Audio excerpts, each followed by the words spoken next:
Welcome back, guys. So for today's video, I'm going to be teaching you how to make these 3 picket planters. I'm calling them 3 picket planters because they are actually made out of only using 3 fence pickets. The reason why I chose to make these out of fence pickets is because the price of lumber is gone stupid. And this is what I'm trying to teach in my Make Money with Woodworking series, is when you're faced with a problem, the problem is the price of lumber is outrageous right now. Let's create a solution for the problem, okay? So instead of just giving up on it, let's not do this, create a solution. So the problem was, at this very moment, 2x4s in my area in big box stores are $8 a piece, and they just came down. Last week they were $10 a piece. So I started thinking, what could I use, what could I make, and what could I teach you guys how to make and still make a good profit? You cannot do it using 2x4s, obviously. You cannot use it by ripping those down, and you definitely cannot do it by buying 1x6 material. But what else is similar? A fence picket. And fence pickets have not gone up in price like everything else. Right now you can buy a 6-foot treated fence picket for $1.99, so $2. Or you can buy a cedar fence picket for $3.99. So $4. So essentially, if a 2x4 is costing me $8 as of right now, this one that I painted white cost me roughly $6 to build. The material that went into this box was $6. And these are not small planters. I mean, they're large. You know, they're nice. They're what people want. The openings are over 16 inches wide. They're 16.5 by 16.5. And this is what the big box stores are selling these things for right now. That's crazy. If they're getting that price, they're getting it, but whatever. I would be happy with half of that price because I know how much in material goes into these, and I know how much time that it takes me to make these. If you're thinking about using this for your woodworking business, it would be a great addition to go with the trellises and the other items. And while speaking of the trellis real quick, so if you're doing this to make a profit and to make money with woodworking and you're building the trellises, think about these fence pickets. They're 5/8 thick, the exact thickness of the trellis material that we were ripping down, so they're already at 5/8, and you could use 2 pickets to make a trellis. So if you used, and they're treated, so if you use the treated pine, you could build one of those trellises for $4, not counting your screws, $4. So as always, I'm gonna walk through this video step by step, tell you exactly what I'm doing to build these items. And if you're the type of person that actually likes to lay their eyes on a set of plans, I have those on my Etsy shop. I'll throw them in the link. Like I've told you before, the first time that you build something will be the most challenging. And I actually went through 3. I built this 3 different times. Okay, so my first one, I used, this thing's huge, but I used 4 fence pickets, okay? I built it, it turned out nice. It did not turn out the way that I wanted it. I wanted them a little bit smaller, a little bit taller, and I wanted to be able to make these for around $6 if I wanted to. So if you go to make your first one and you run into some issues, don't sweat it. It's part of it. It took me 3 times, okay? I've been building stuff my whole life. And I know I'm gonna get questions on where to sell these things. So it's gonna be like the garden trellis. These things are gonna be seasonal. So you're gonna add this to your arsenal of builds that you're gonna build throughout the year. Right now is the perfect time. Mother's Day's coming up, birthdays. These are perfect gifts. People love things like this. Especially around Mother's Day, you're gonna have a ton of people online, mostly dudes, looking for things for Mother's Day whenever it comes up. They're gonna wait to the last minute, just like guys always do, and they're going to get online and they're going to see what they can find. Have it ready for them, okay? Have it on Facebook. This is where you're going to market these type of things. Have it on your normal feed. If you've already set your page up, if you followed my other advice and actually started this business by getting a name and getting a page, post links on there. Anything that you have that is social media, post them. And somebody will say, hey, how much are those? I promise you. You post these, you stage them with some nice flowers like this, people will want to buy them, okay? So take advantage of everyone else's procrastination. These are also going to be a hot item for garden centers, just like the fan trellis. And you can create bundles. Get creative. Think divergently. Here's a garden trellis and 2 planter bundle. You know, of course, they'll all match in color and things like that. Think like that. Do different things like that. I painted this one white. Okay, it looked fine the way that it was, just in a natural pine color, but I wanted to see what it looked like in white. I did some distressing techniques.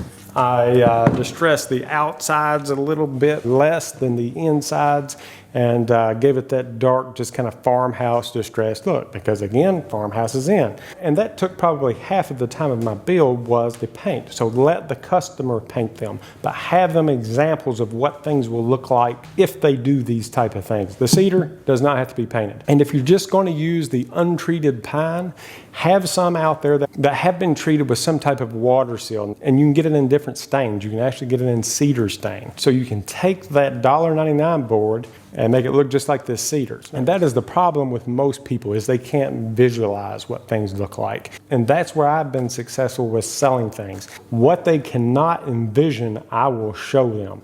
That's why this one is painted. I'm not going to sell them a painted box because I don't want to paint it. I hate painting.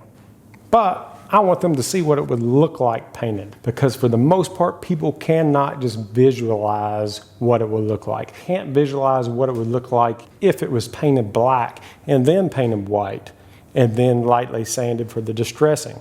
They can't visualize that. So I do it for them. That's what you need to do. You need to do that for them and you'll make some money. These are super nice boxes for 3 fence pickets, less than a 2x4. You cannot get better than that right now. So let's get started. Let me show you how to make these. Okay guys, so to start this 3 picket planter, let's get 3 fence pickets. Take your time, find the straightest pickets that you can, because it may make your life a little bit easier a little further down the road. So before we start making our cuts, let's go ahead and just sand down our pickets. Oftentimes these fence pickets, they come with what I call fur. It's really just where they have not taken the time to plane them down to like a nice smooth surface. So we'll take care of that. Then we can move on to our cuts. I will put a square stock cut list in the description, but pay attention in this video because I'm going to be using several different bevels and miters for different parts. I will only cover those in the video. The plans do have those bevels and miters illustrated, but it's kind of hard to do that in the description. And we're going to start by making our legs. And this is where our first miter is going to come into play. And we're simply going to set our miter saw to the 7-degree mark. And we'll be using this setting for all 8 of our legs. And that's all that you have to do is put your square stock in, put the 7-degree on one side, flip the board over, and then rotate it once, and then put the 7-degree on the opposite side. And we're just going to repeat this step for all 8 of our legs.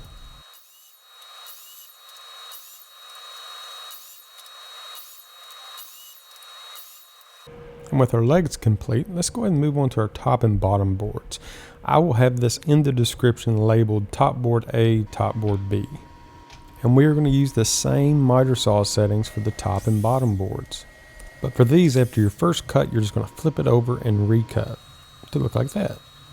And if you're comfortable with it, you can actually stack several of these boards up and make several cuts at once. Really save some time.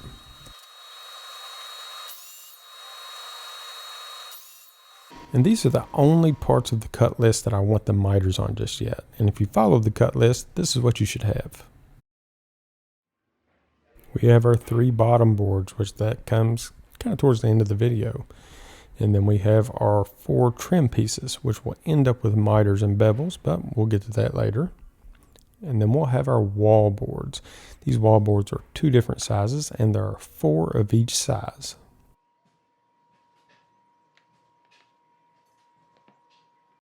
And then we have our 8 legs that we have already put our 7-degree miters on. So now I like to divide all of my wall parts into kits essentially. So this build consists of 2 different size walls. So basically I'm just going to separate these different sizes out into kits. This is going to keep me from getting my parts mixed up and prevent error. Each of these 4 kits are going to consist of 2 legs, a top board, and a bottom board.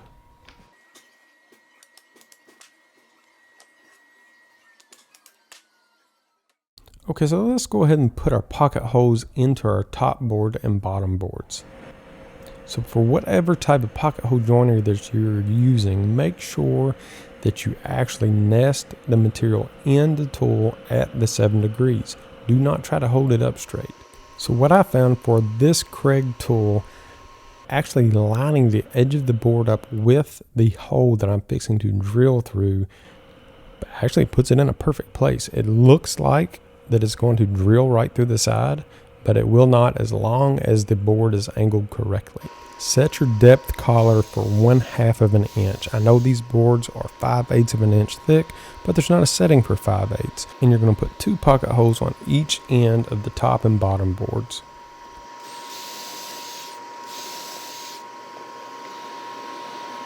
And this is what it should look like.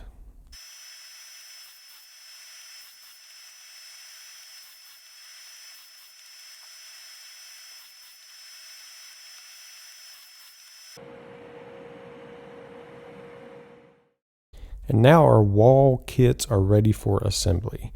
For this, I should be using 1.25 inch, exterior deck screws, kind of like these. But I did not have those for the pocket holes. Craig actually makes 1.25 inch pocket hole exterior screw, but I did not have those on hand, so I'm just going to be using 1.25 inch standard pocket hole screws. Now when you're laying your legs out, put the long tip of the legs facing in. Okay, this is just a tip. And this is what it's going to look like once you put your top board and your bottom board in. And what I'm doing now is I'm just creating something to press against. While I'm putting my pocket hole screws in, I want something to put some force against. And I just showed a bottle of wood glue that you can use for this project. That is interior wood glue. Really, you need to use exterior wood glue. But since this is just my prototype, it is what it is.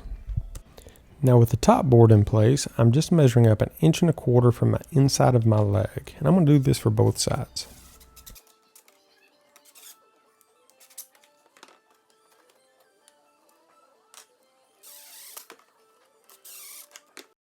And this is what the side frame looks like completed. Now just 3 more to do. And just an FYI, because of the dimensions, side frame A will be larger than side frame B whenever you put them side by side and for assembly. And the reason for this is side frame B will be actually setting inside side frame A, and we have to do this in order to get a perfect square. So now we need to put some pocket holes in both of the side frame Bs. And you're going to do this down both of the inside edges. And this is what's going to tie the whole thing together. It's actually going to lock in the 4 walls.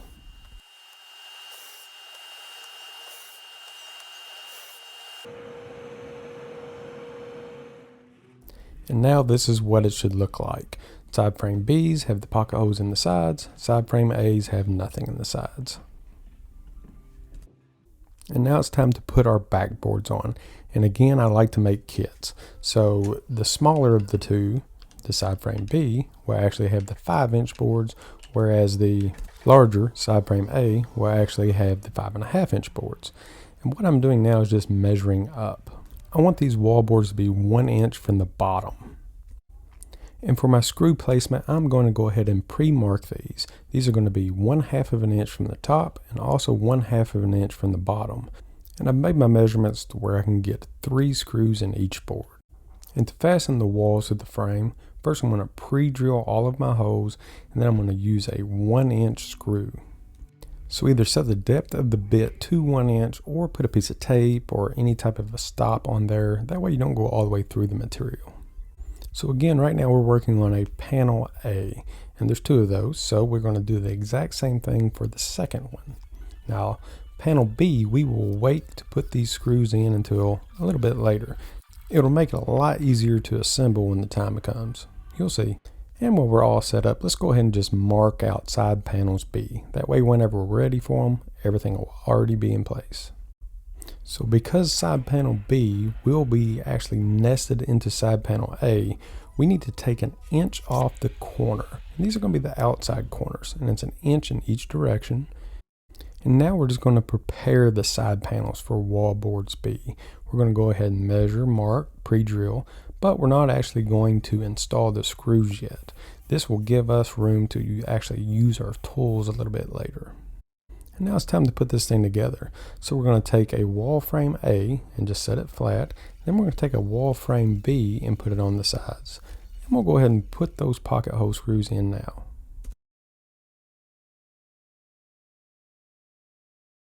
And now we're just going to repeat this process for our second wall frame B.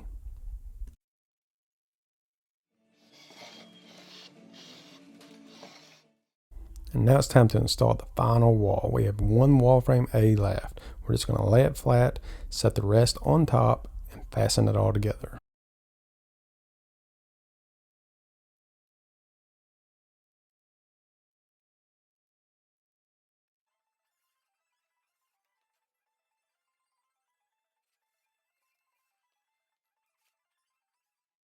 And she's starting to come together. Now let's just put these sidewalls on. And now you'll be able to see why we pre-drilled these and why we actually cut the inch off of the inside corners so it would all fit. And with this tight space, you can actually get in there with your screw gun because we did not put the wallboards on ahead of time. And now it's time to install the trim. And the trim is going to be at a bevel and a miter because this is all at 7 degrees. All of our legs were at 7 degrees. So we are going to need to set our bevel to 7 degrees and our miter to 45 degrees because this is going to be the trim that's going around the top of this. So I like to start with taking one of my square stock boards and putting this bevel and miter combo on one end. By doing this, it helps me to visualize my exact placement that it needs to be. But ultimately, after a little bit of trial and error, I find out that all of these pieces need to be cut at 16 1/4 of an inch from tip to tip. And now I've just changed my miter. I've changed it to 45 degrees going the opposite direction. Our bevel will remain the same. And once you know that your first piece works perfectly, then you can replicate your next 3. So once you have all of your trim pieces cut, I like to go ahead and pre-drill. You know, I'm big on pre-drilling things. But pre-drill where your screws are going to go. And these are going to be 1 1/4 deck screws or exterior screws. And now we'll just square everything up and install the trim. And this is where you can really see where that 7-degree angle comes in. And now it's time for the last step. Let's install these floorboards. So for this build, I have 3 floorboards. There's actually enough scrap material. You can put more in there if you would like. I put 3 in there in case someone wants to actually use this for live plants with drainage. A lot of people would just set plants inside of these things, and a lot of people actually like to line these with felt.